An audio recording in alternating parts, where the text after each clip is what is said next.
Today, we are diving deeper into IDP rankings than we ever have before. I'm going to be looking at each IDP position individually and telling you the truth about where some of these players rank so far this season. In full disclosure, what you're about to see might shock you.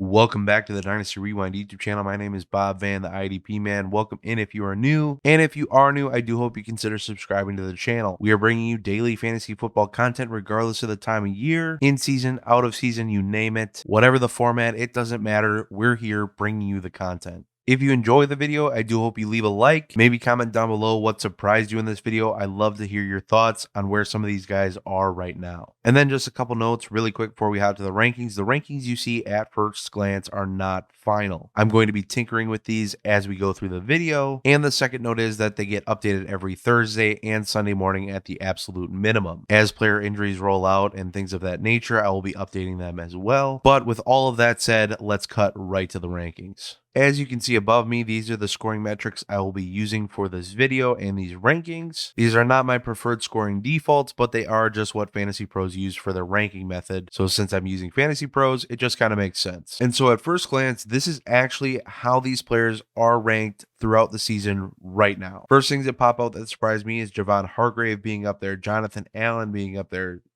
a ton of defensive tackles cracking the top 20 even, and Aaron Donald being DT7. Now, it's kind of been a running theme so far this year for the studs to kind of be underperforming except for some of the big name guys, namely Chase Young, who you have to scroll darn near all the way to the bottom of the list to even be able to find. But otherwise, we have guys like John Franklin Myers, Sebastian Joseph Day, who are, fairly little known names, and these guys are cracking the top 15. Is a DT going to be my number one rank this week? Absolutely not. They are still a little volatile. However, Javon Hargrave has been very solid throughout the season thus far. So looking at these, the first move I'm going to make is bumping Danielle Hunter up to number 1. He's been a lot more consistent throughout the season, but then I am going to move Myles Garrett up to number 2 for now. Chandler Jones is really just kind of riding the high from the beginning of the season. The game everybody was talking about after week 1 when he had 5.5 sacks. The following week, he had a complete goose egg. Then he had a decent week. Then he had another goose egg. So definitely not somebody I'm going to trust, probably even in my top 10. I'm going to move up TJ Watt to number 3, and then that'll be my top 3 more than likely. I'm actually going to move TJ Watt up to number 2. Nick Bosa has been a guy who's been pretty solid. Outside of the Packer game, he's been a pretty great asset for you this year. The harsh reality of what we're facing is really just that some of the studs just haven't come out to play yet this year. However, that doesn't mean you should cut them, just outright bench them. But it does kind of mean that you have to take into consideration what to do next. Another player that kind of comes to mind that's having a bit of a resurgence this season is Von Miller. A guy coming off an Achilles injury that, at his age, you would not expect to be able to bounce back in such terrific fashion. But I mean, you scroll down this list, Joey Bosa coming in at 33, Josh Allen at 49, and Chase Young all the way down at 62. And now I'm not going to leave those guys there because they are still really, really good players. So there's no reason they should be that low. However, it is one of those things where it's like you need to take this into consideration when making your lineups. The studs that have underperformed thus far are turning into those guys who are just boomer bust players that you're not going to be hoping for a floor from. You're going to be hoping they hit their ceiling, and if they don't hit their ceiling, you're going to be awfully disappointed. Now, don't get me wrong, there is a lot of time left in the season for them to kind of make things right and for everything to kind of find its center. But if something doesn't happen soon, it's going to be a tough sell on getting these guys in your lineup consistently. At some point, something's going to have to break where these guys are either showing up in your lineups and being solid, reliable starters, or they're going to be sent right to the bench. And that's going to be a tough call to make, but it's going to be one you need to make. So I'm not going to bench them for guys,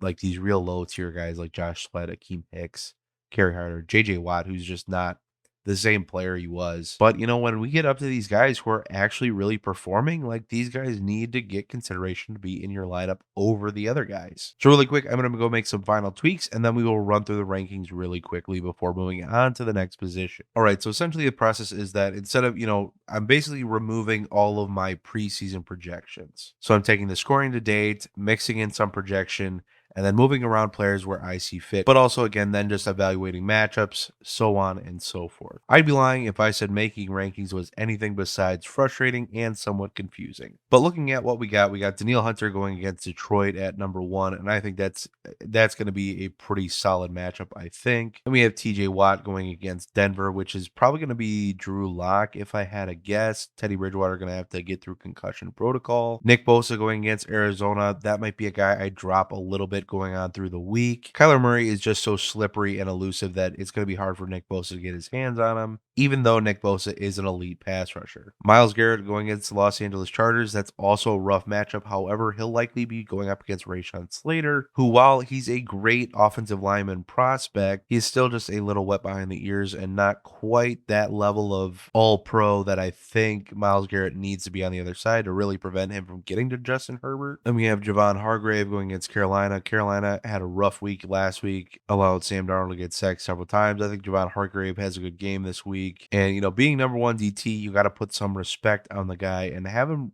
decently ranked. Moving on to Matt Judon facing off against Houston. Matt Judon has just been a very solid player, has been a great pass rusher this year, has added that to his game a little more than just a run defense game. So he's a great all-around defensive end. Moving on to Chandler Jones facing off a similar matchup as Nick Bosa is. Going to be going against Trey Lance more than likely. If I had a guess, it sounds like Jimmy G is going to be out this week. That means he's going to be chasing after a very slippery quarterback. However, if Trey Lance is taking that extra time to make his reads and things of that sort, that could be all the time Chandler Jones needs to make some big plays. Cameron Hayward going against Denver. If it's the Drew Lock show, again, taking that little bit of time to make those reads. Also loves turning the ball over in all sorts of fashion, so Cameron Hayward could benefit from that factor, as well as getting a sack or 2 in this game. Von Miller going against an injured Big Ben. That Pittsburgh offensive line just isn't what it used to be. It's a lot more beaten and battered than it used to be, and it's a lot more like a turnstile than it used to be. And I think if Big Ben can't get the ball out quick enough, it's going to turn into a pretty ugly game for that Pittsburgh offense pretty quickly. Moving on to Harold Landry, who's been a nice little surprise this year, was one of my favorites coming into the season, was the entire Tennessee pass rush last year, and seems to be that case again this year. Going against Jacksonville this week, great matchup. Bad offensive line. Similar story if Trevor Lawrence is taking any extra time to make his reads and adjustments and not getting the ball out quickly, Harold Landry is going to have himself a day. Moving on to Hassan Reddick, who's having a great season, quite a career resurgence with Carolina. Going against Philadelphia, who is not necessarily the gold standard for how good an offensive line should be. He's managed to register a sack in every single game this year. I think that continues on with Philadelphia pretty easily this weekend. Moving on to Joey Bosa at number 12, and I think I'm probably going to be lower than anybody else is on Joey Bosa this week, and that's fine. But going against Cleveland, not a great matchup. They have a pretty good offensive line. I believe he'll be matched up against Tristan Wirfs, who is a pretty dang good offensive lineman. But again, as I mentioned earlier in the video, it's just one of those things where it's like this guy just hasn't performed yet this season. And don't get me wrong, I think he still has awesome upside. But I could see this being a game where he's just not really a factor. And then we have Jonathan Allen at 13, Brian Burns at 14 going against Philly as well.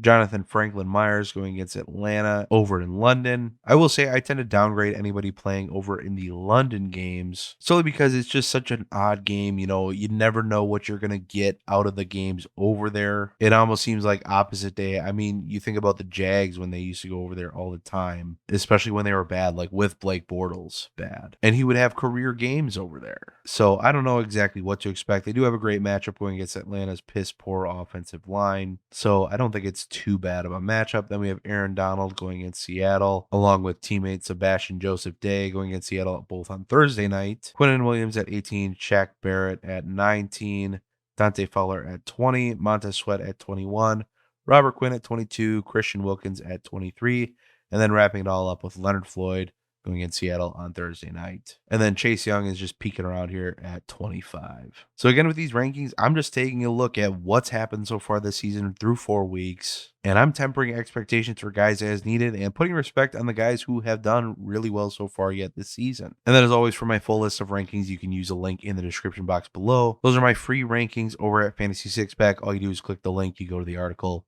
you're all set. So if I don't mention somebody that you're really wondering about, you can always check them out there. And now we're going to move on to the defensive back position. And then again, with these scoring formats, these are where all of the DBs ranked so far. We have Trayvon Diggs, Logan Ryan, Malcolm Jenkins, Jalen Ramsey, Byron Murphy coming in at the top 5. Something I've noticed with the interceptions, it definitely does put a bit of a benefit towards corners. This format really punishes strong safeties that don't make like interceptions and passes defensed. Like tackles in this format just aren't that important. So if they're not making some other play, whether it's forced fumbles, fumble recoveries, sacks, and things of that nature, they're just not going to show up very highly on this list. But I'll also say, Jalen Ramsey just kind of playing a different position this year than he has in years past. He's playing, I think they call it the star, which just kind of means you play all over the field wherever they want to put you, which, hey, I think it's working out for him. So good for him. And it's working out for fantasy too. He's showing that he can be a lot more than just a shutdown corner, which honestly isn't even like a bad thing. Like being a shutdown corner in the NFL is pretty solid. Scrolling down this list so far, I'd say the biggest disappointment for me is Jeremy Chin, guys like Jesse Bates, heck, even John Johnson. All these guys being so low and just underperforming so far this season is super disappointing. And like I said, I think, there's plenty of time for these guys to bounce back and do better through the rest of the season and level the ship. But I'd say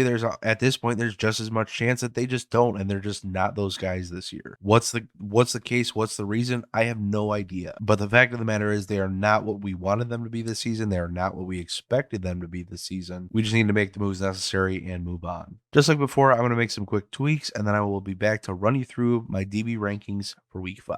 All right, so I'm back, and at number 1, we end up with Logan Ryan facing off against Dallas this week. Just seems to be the only safety worth rostering there right now. Xavier McKinney not doing much. Jabril Peppers doing even less. And I think he's only going to get better now with Blake Martinez being consistently out. Just one less player to make plays on that defense, one less player to make tackles. Moving on to number 2, we got Malcolm Jenkins against Washington. Malcolm Jenkins is, aging like a fine wine, apparently. Really showing out in that defense this season. And on top of that, he's been super consistent with everything, making plays, making tackles, and providing you a pretty safe floor each week, along with a pretty decent ceiling to boot. Moving on to Harrison Smith, another guy who seems to be aging rather well this season, doing rather well all around. Going against Detroit, Harrison Smith is going to have plenty of opportunities to make plays and register you some points this week. Trayvon Diggs, I'm a little worried about. I don't necessarily love him at number 4. I'm going to move him down to number 5 just to make myself feel a little better. Trayvon Diggs has been really good, but he's been riding that interception train, riding 5 interceptions through 4 weeks. And he is going against Daniel Jones, so maybe I should leave him at number 4. I'm not. I'm leaving him at number 5. That puts Micah Hyde up to number 4. Been an absolute solid stud this year. Jordan Poyer's been kind of banged up so far this season, so I think Micah Hyde is stepping into that role and just helping out that much more on the defense. Then moving back to number 6, we got Jalen Ramsey. Like I kind of touched on, just playing a different role in that defense that's actually putting him all over the field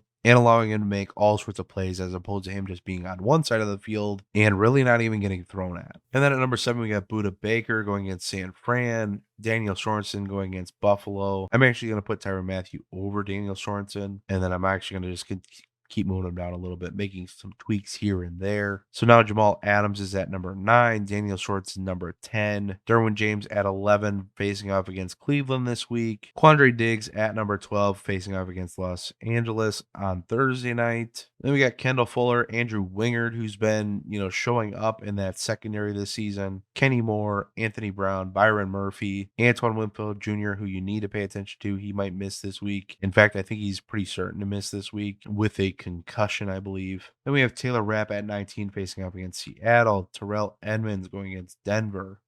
Jordan Fuller of the Rams, Jonathan Abram of the Raiders going against Chicago, Chuck Clark at 23 going against Indianapolis. Then wrapping up the top 24, we have Jordan Poyer going against Kansas City. They have Jeremy Chin, Kari Willis, Nasir Adderley, somebody I'm really starting to like, and a couple others. Like I said, I'm not going to mention, some of these guys are banged up or just not performing, but they're good players. Minka Fitzpatrick, really good player. Von Bell, good player. Jesse Bates, really good player.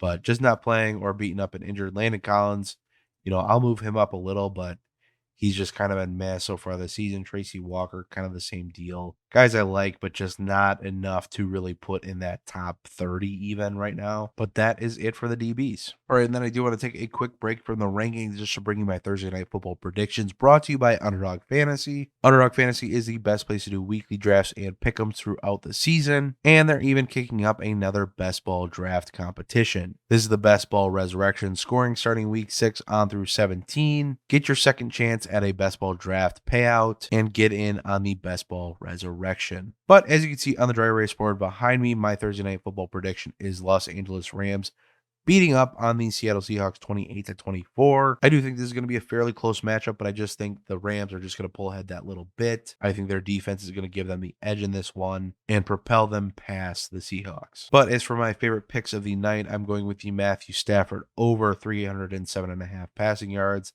The Seahawks have only limited one passer to under 300 passing yards this season, and that was Carson Wentz in week 1. Cooper Kupp had his first week under 90 passing yards last week, so I'm going to take the over on him, especially with the Matthew Stafford over happening. And then for my last pick, I'm going to take the Russell Wilson under 24.5 completions. Rarely attempts more than 30 passes in a game, although I think he might have to in this one, especially if Chris Carson ends up out. But I will put in my $5 bid, hit submit, and just like that, I am good to go for Thursday Night Football, giving me that much more to enjoy and that much more to root for tonight besides my individual fantasy teams. Easily so far this season, the biggest disappointments are going to be Devin White and Zach Cunningham. You know, even Darius Leonard has kind of been a bit of a disappointment. However, he's kind of bounced back a little bit, or at least started to. You know, he's chilling at 16 so far this season, which isn't bad, but it's not what you paid for the guy. But I mean, you have to scroll for a hot minute to see Devin White. He's at 40 here, but I know he's probably a lot lower. There are some guys that I just cut out of here that I'm just like, I just don't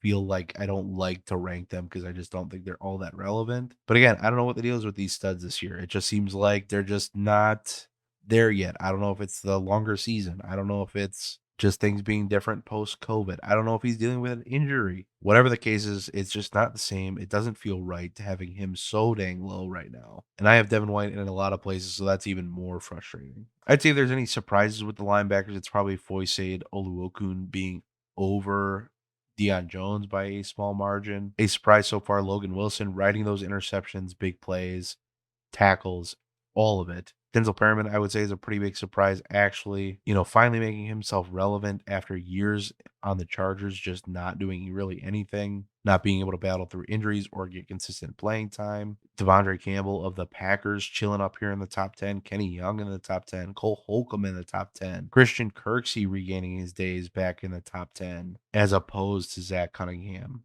But, you know, looking at the top 5, Bobby Wagner, Roquan Smith, those guys are mainstays. That's to be expected. Those aren't surprises. Eric Kendricks at 4, Denzel Perryman at 5. So similar to last time, I'm going to go make some tweaks, and then I'll be back to run you through at least the top 24. After tweaking the rankings a little bit, I am back. I haven't actually changed the top 5 at all. Bobby Wagner at number 1.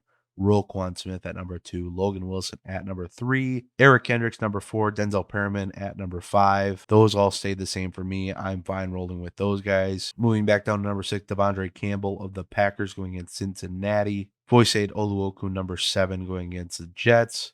Cole Holcomb going against New Orleans. Kenny Young going against Seattle. And can I just say how excited I am to see Kenny Young finally doing well in a starting role? I've been on this guy since he was on the Ravens in a preseason game.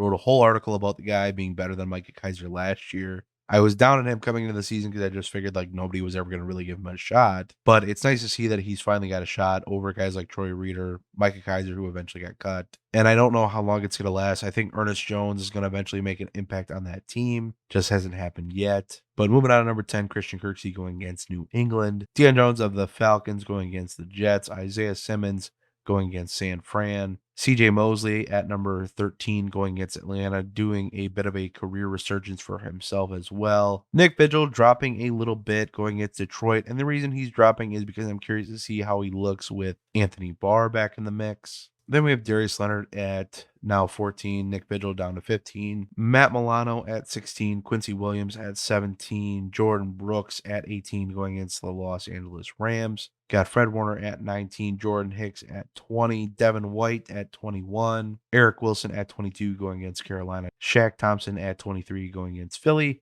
and Levante David going against Miami. Some of the notables just outside the top 24, Patrick Queen, Zach Cunningham, who is coming off the COVID list. Hopefully this week. If he's off the COVID list, he's going to play. He's going to be fine. But some other notes, Miles Jack not in that top 24. Neither is Tremaine Edmonds. Like I said, I think the most controversial one that I want to get up in there is Patrick Queen.